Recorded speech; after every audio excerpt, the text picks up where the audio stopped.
Comedy Film Nerds Podcast.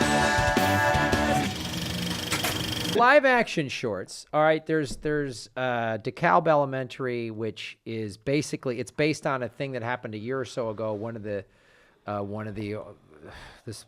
school shootings where a guy came in and actually a woman in real life talked him down, basically. Yeah, and he's straight up crazy. He's straight up, yeah. And you know, they say inspired by true events. I'd be curious to know how much of the actual did they get how much of this dialogue is from the actual event itself. But it's really two really amazing actors in this short. This woman who's playing the school, she works at the school, and then the kid who's playing the shooter, who's saying it. I'm sick. I'm suffering. I mean, he's like basically saying I have mental illness and I can't handle this anymore.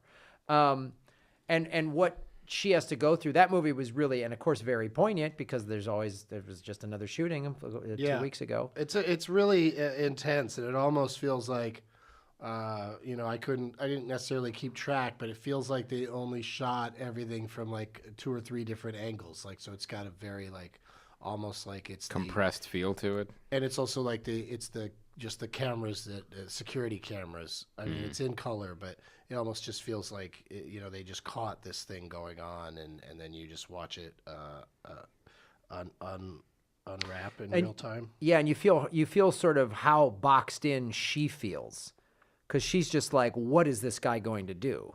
But she does a great job of talking him down, and she doesn't ever try to find or use her own weapon. So that's admirable and nice to see at this time. But you just saw these, like minutes ago. Mm-hmm. All right, so talk us through the rest of them. I've seen them all too, but tell us about the 11 o'clock.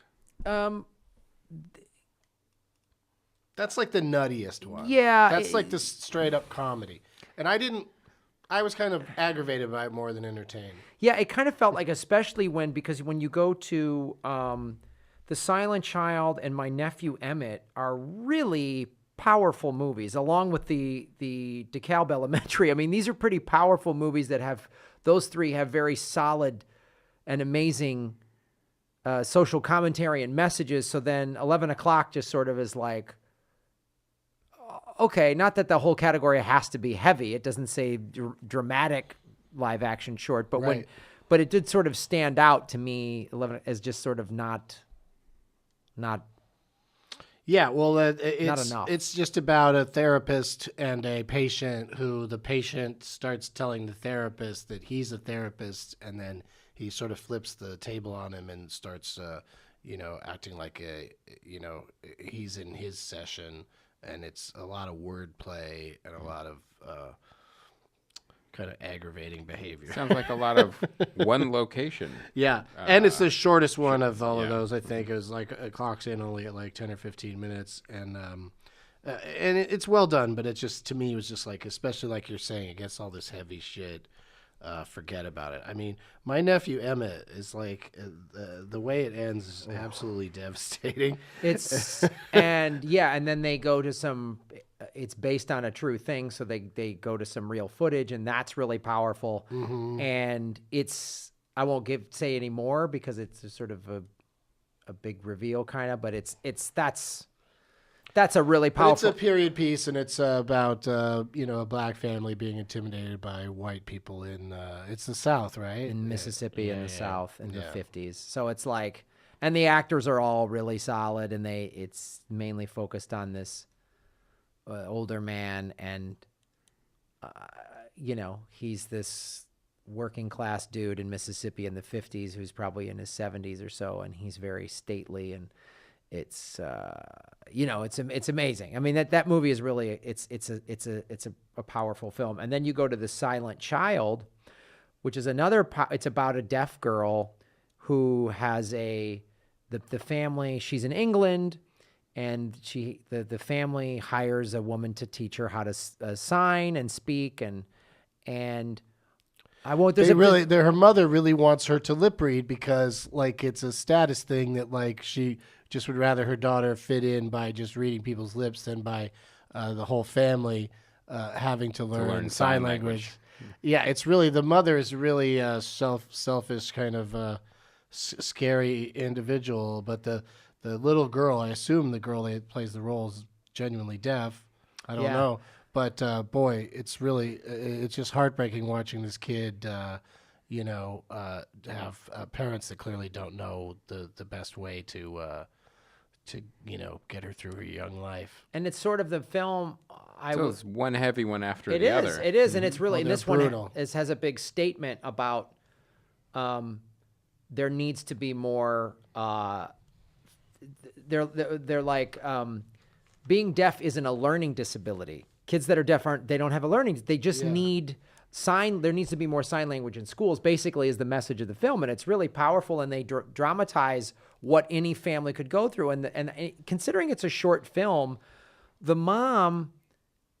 I thought they did, considering how, it's a short, there's not 3 acts to convey this, but they did a good job of sort of, she is, as Doug's saying, she is selfish, but you see her sort of struggles as this upper crust mom trying to manage this with 2 older kids. She's got quote unquote regular kids. Yeah. And so it's just, it makes you feel for and understand the plight of anybody who has a child that's not, 100% with, anybody that has any disability.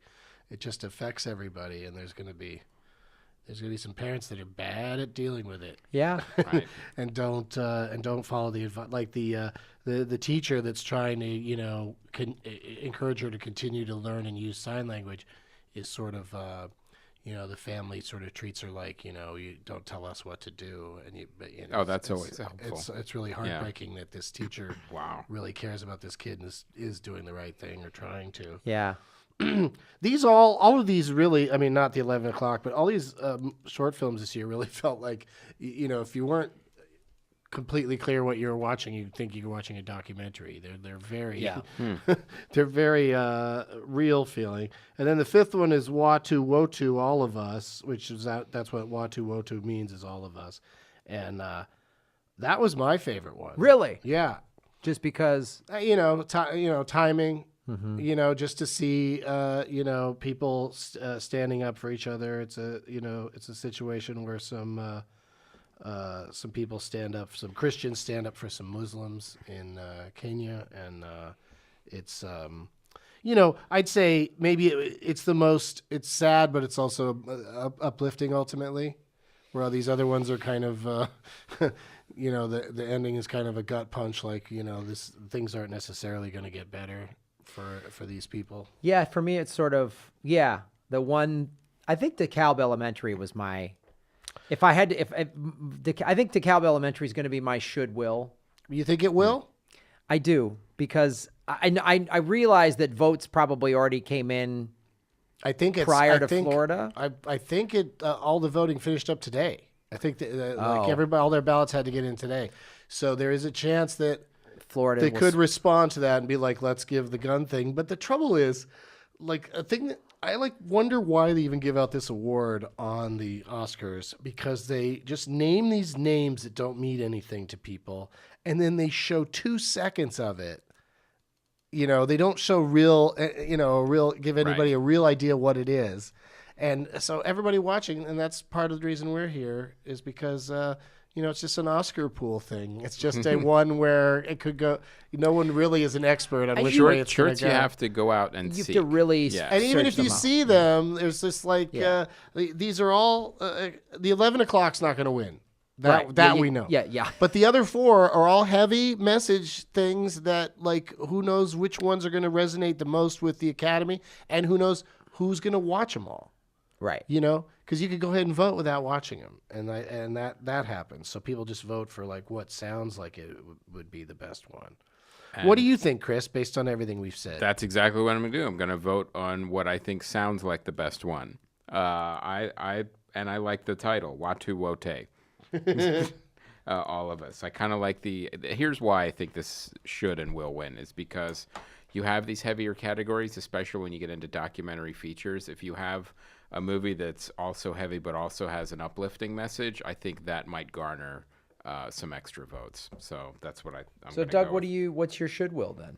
I'm going should will on Watu Woto, all of us. Ooh. Yeah, but I did I did like these other ones. Like I was really pleased with the program. I thought it was interesting to watch them all. And even 11 o'clock is not bad. It just it was put in. I mean, it's in really tough company to go to. And it's a cute sketch. Yeah, it's a cute sketch. It's a cute sketch. It's very well executed.